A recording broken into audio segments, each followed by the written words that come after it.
গাইছ আজি ৰাতিপুৱা এটা এয়াৰপৰ্টৰ ভাড়া লাগিল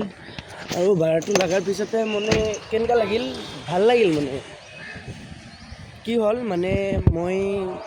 আইডিটো অন কৰিলোঁ অন কৰাৰ পিছত 200 টকাৰ এটা ভাড়া লাগিল 200 টকাৰ ভাড়াটো লৈ হাতগাঁও গ'লোঁ হাতগাঁও যোৱাৰ পিছত তো হাতগাঁৱৰ পৰা মানে আৰ্মি কেম্পৰ ভিতৰৰ পৰা এটা অৰ্ডাৰ লাগিল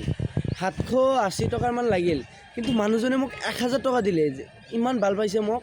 মই মানে তাতে পিক আপ কৰিলোঁ হেৰি কৰিলোঁ অলপ ভালকৈ কথা চথা পাতি আহিলোঁ ন দাদাৰ লগত মই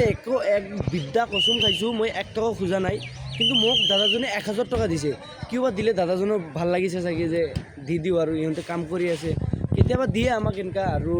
এয়াৰপৰ্টৰ এইটো গুৱাহাটী এয়াৰপৰ্ট হয় লোকপ্ৰিয় গোপীনাথ বৰদলৈ এয়াৰপৰ্ট আৰু এইটো উবেৰ পাৰ্কিং হয় এইটো ইয়াৰ পৰা মানে ওলাওঁতে টকা দিব লাগে এতিয়া ড্ৰপ কৰোঁতে পইচা দিব নালাগে আকৌ যেতিয়া আমি পিক আপ কৰি লৈ যাম বাহিৰত তেতিয়া দিব লাগিব পইচা আৰু যিমান গাড়ী আছে চব উবেৰো হয় এইবোৰ উবেৰ আৰু এইটো পাৰ্চনেল গাড়ীবোৰৰ দি ড্ৰপ কৰি আছে মানুহবোৰ কিমান মানুহ ইয়াতে হাঁহি আছে কান্দি আছে